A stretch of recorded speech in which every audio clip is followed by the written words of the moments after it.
सुदामा जी केवल ब्रह्ममित्र नहीं है, परमेष्ठ ब्रह्मज्ञानी, प्रशांत आत्मा है। हर स्थिति में जो प्रसन्न रहे, जो किसी अवस्था में टूटे नहीं, वो प्रशांत आत्मा, जिनका कभी कभी अशांत नहीं होता। और फिर लिख रहे हैं जितेंद्रिय, जो जितेंद्रिय है, जिनकी इंद्रियां सर्वदा उनके ही वशीभूत रहती हैं,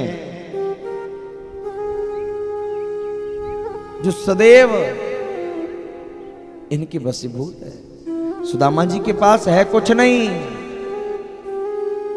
सुख का नाम नहीं है, फिर भी भगवत भजन में कोई कमी नहीं है। सुदामा तो कहते हैं सुख भी मुझे प्यारे हैं, दुख भी मुझे प्यारे हैं, छोड़ू मैं किसे भगवन, दोनों ही तुम्हारे, दोनों ही आपके हैं। सुदामा जी के तो बहुत गुण गिनाए श्री सुखदेव जी ने, पर इनकी जो धर्म पत्नी है सुशीला, परम पतिव्रता तो थी।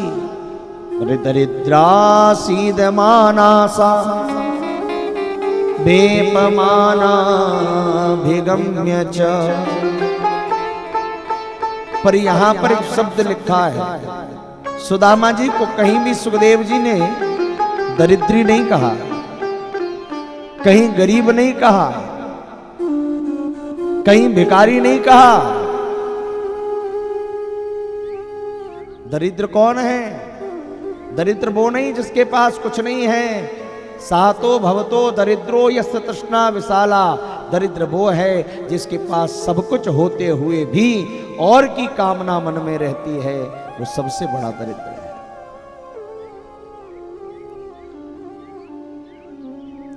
यहां सुशीला के मन में जरूर भाव रहता है कि हमारे घर में कुछ होता, क्योंकि पत्नी है ना, इसे घर चलाना। गहनों की बात तो दूर रही, तन पर साबुत चिथड़ा भी न था, भर पेट न भोजन मिलता था, चूल्हे पर साबुत तवा न था। सुदामा की यह हालत थी, बहुधा उपास हो जाते थे,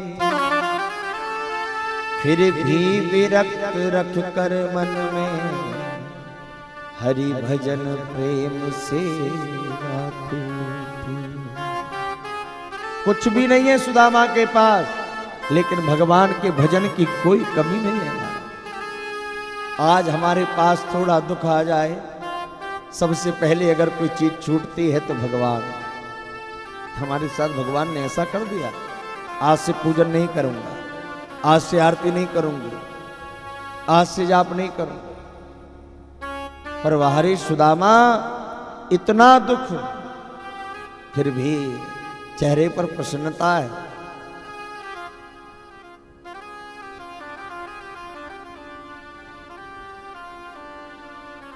सुखदेव जी कहते हैं सुदामा परम संतुष्ट हैं, हर हाल में मस्त हैं, पर सुशीला को घर की चिंता रहती है, इसलिए यहां असंतुष्ट है।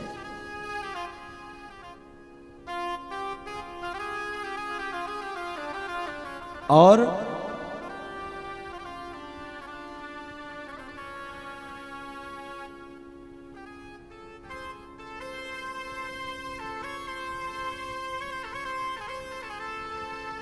श्री सुदामा जी महाराज 5 घर भिक्षा मांगते हैं। 5 घर से अगर कुछ मिल जाता है तो उस भिक्षा से अपना परिवार और अपना पालन करते हैं, और अगर 5 घर कुछ नहीं मिला तो 6वें घर कदम नहीं रखते। इतना संतोष है। 3-3 दिन भूखे रह जाते हैं। एक दिन की बात, एक भिक्षुक आया है, सुशीला घर पर है। उस भिक्षुक ने कहा भिक्षाम देही। सुशीला ने देखा, क्या उत्तर दूं, कैसे इसे भिक्षा दूं। सुशीला शांत है, बाहर जाकर हाथ जोड़कर बोली महाराज क्षमा करिएगा, मैं आपको कोई भिक्षा नहीं दे पाऊंगा। क्यों देवी? महाराज मैं क्या भिक्षा दूं, घर में अन्न का दाना नहीं है। उस भिक्षुक ने कहा देवी, द्वारिकाधीश का सखा सुदामा और द्वारिकाधीश के सखा के घर ये स्थिति। सुशीला ने चौंक कर कहा द्वारिकाधीश का घर, मित्र सखा, ये क्या कह रहे हैं आप? उस भिक्षुक ने कहा हां देवी, तुम्हारा पति द्वारिकाधीश श्री कृष्ण के साथ पढ़ा है बचपन में। सुशीला सोचने लगी, बताओ, मुझे तो आज तक बताया ही नहीं। आने दो आज। शाम को जैसे ही सुदामा जी आए, कैसा विरक्त स्वभाव है सुदामा का, बताइए।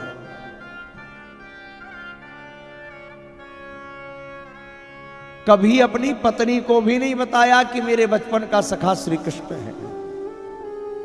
अन्यथा लोग अगर मुख्यमंत्री के साथ हाथ मिलाते हुए फोटो खिंचवा ले तो बड़ी सी फोटो करके हाल में लगवाते हैं कि भैया अपने बहुत अच्छे संबंध हैं। और बाहर सुदामा जगत के नाथ का सखा होते हुए कभी अपनी अर्धांगिनी को नहीं बताया कि मेरा सखा द्वारिकाधीश है। पर आज सुशीला को जब पता चला, सुदामा जी आए, स्वामी आपने मुझे बताया नहीं, आपके बचपन की सखा श्री कृष्ण है। जैसे सुना आंखों में अश्रु आ गए। सुदामा बोले अरे भाग्यवान, ये बात तुझे किसने बता दी? सुशीला बोली महाराज आज एक भिक्षुक आया, उसने मुझे बताई है, आपने कभी नहीं बताया। ननु ब्रह्मण गुरुकुला, आप गुरुकुल में 7 साल से। ननु ब्रह्मण भगवता सखा साक्षात चियापति, आपके सखा साक्षात लक्ष्मीपति है। ब्राह्मणश्च शरण्यश्च भगवान सात्वर्षभ, जो द्वारिकाधीश श्री कृष्ण है वो आपके सखा है। अरे कोई साधारण ब्राह्मण उनके पास पहुंच जाए तो इतना मानते हैं कि उसे महाराज अपने सब कुछ न्यौछावर कर देते हैं। मेरी प्रार्थना है महाराज, आप तो उनके बचपन के सखा हैं, फिर भी हमारी ये दशा। एक बार आप भी द्वारिका जाए, अगर आप जाएंगे ना तो दास्यते द्रविणम भूरि सीदते ते कुटुंबिना, वो इतना धन देंगे कि हमारा कुटुंब पल जाएगा। सुदामा जी बोले अरे बाबरी, इसीलिए मैंने तुझे आज तक नहीं बताया कि मेरा मित्र द्वारिकाधीश है, क्योंकि मुझे पता था कहीं तेरे मन में ये भाव ना आ जाए कि मैं उससे जाकर कुछ मांगूं। इतने वर्षों के पास उसके पास जाऊं तो अपना दरिद्रा रोने जाऊंगा, मैं अपनी गरीबी उससे पास रोने जाऊं? ना ना देवी। सुशीला समझ गई ये सिद्धांत के पक्के, ये जाने वाले नहीं है। कहने लगी नहीं नहीं महाराज, मैं ये नहीं कह रही, कुछ मिले ना मिले पर एक बार तो सखा का दर्शन करना चाहिए, एक बार तो द्वारिकाधीश का दर्शन करना चाहिए। कहा देवी इच्छा तो मेरी भी बहुत होती है, पता नहीं पर मैं जाऊंगा वो मुझे पहचानेगा कि नहीं, पता नहीं वो मुझसे मिलेगा कि नहीं। इतने वर्ष हो गए, मेरे मन में तो एक ही उत्कंठा है देवी, अयम ही परमो लाभ उत्तम श्लोक दर्शन।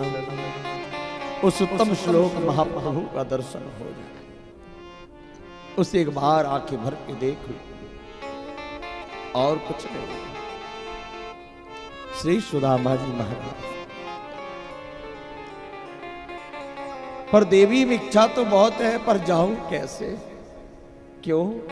मैंने सुना है राजा के यहाँ, सखा के यहाँ, गुरु के यहाँ, बेटी के यहाँ, मित्र के यहाँ जब जाओ तो खाली हाथ नहीं जाना चाहिए। देवी, मेरे पास तो एक अन्न का दाना भी नहीं जो मैं उसके लिए ले जाऊं। एक इस फटी धोती के सिवा मेरे पास कुछ नहीं। सुशीला ने देखा, दौड़ करके चली गई। आज पहली बार सुशीला भिक्षा मांग रही है। याचित्वा चतुरोन्मुष्टि, 4 घर भिक्षा मांगी। काय की? विप्रा पृथक तांडुला, 4 घर से 4 मुट्ठी चावल मांग कर लाई, एक घर से नहीं लाई। याचित्वा चतुरोन्मुष्टि, 4 घर से 4 मुट्ठी। क्यों? हे द्वारिकाधीश, मेरे स्वामी तो आपसे कुछ नहीं कहेंगे, पर इन चावल को देखकर आप जरूर समझ जाना, जिसके घर एक सा चावल नहीं है उसके घर की स्थिति क्या हो।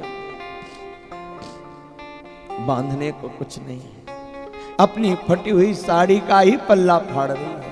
चेल खंडेन तान बंधवा भद्रे प्रादा दुपायनम, साड़ी के पल्ले में बांध करके दे दिया। महाराज, ये भेंट द्वारिकाधीश को दे देना, और सुनो स्वामी, एक मेरी पुकार जरूर उस द्वारिकाधीश के चरणों में कह देना। बोलो देवी, क्या कहना है? सुशीला कहती है, 1 मास 2 पाख में 2 एकादशी हो, सो प्रभु दीन दयाल ने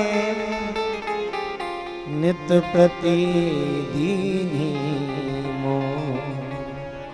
बस ये कह देना कि वैसे तो महीने में 2 एकादशी आती हैं, पर ठाकुर जी आपकी कृपा से मेरे घर में रोज एकादशी आती है, रोज निराहार एकादशी हम रहते हैं। ये कह देना। सुदामा जी ने हाथ में छड़ी लिए, कमंडल लेकर के चल दिए, और श्री सुदामा जी महाराज चलते चलते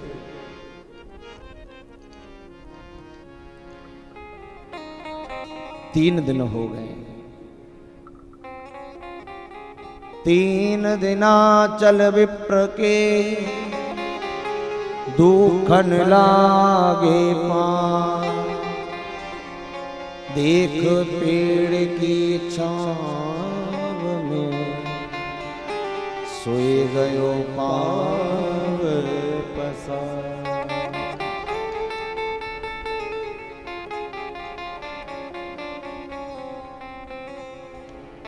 एक वृक्ष की छांव में सुदामा जी लेट गए, और जब लेटे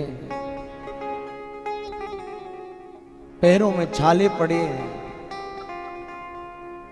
भगवान ने देखा, भगवान की तो प्रतिज्ञा है, जो तू आवे एक पग मैं आऊं पग 60, पर तू जो कर रो काठ सो तो मैं लोहे की ला। तू एक कदम तो बढ़ा, भगवान ने आज कृपा कर दी और सुदामा जी रात में ही सोए हैं और सुबह उठे तो द्वारिका में नींद खुली है। जैसे ही जागे होश उड़ गए, अरे भैया ये मैं कहां आ गया, चारों तरफ महल बने। अब सुदामा जी ढूंढ रहे हैं। इतने में एक राहगीर मिल गया और जैसे ही वो राहगीर मिला है, पूछा भैया मेरा एक मित्र यहां रहता है,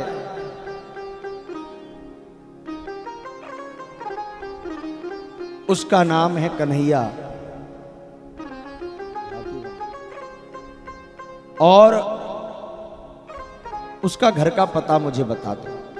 वो पथिक बोला महाराज इतनी बड़ी द्वारिका है, कौन है आपका मित्र, उसका मकान नंबर बताओ, कुछ उसका आता पता बताओ तो मैं पहुंचाऊं।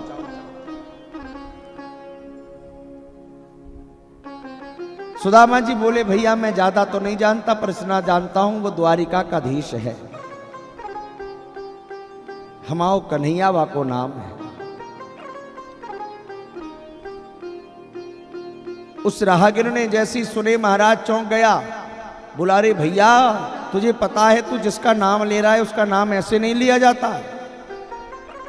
तो कैसे लिया जाता है? बोले उनके नाम के आगे बहुत सारे विशेषण लगते हैं।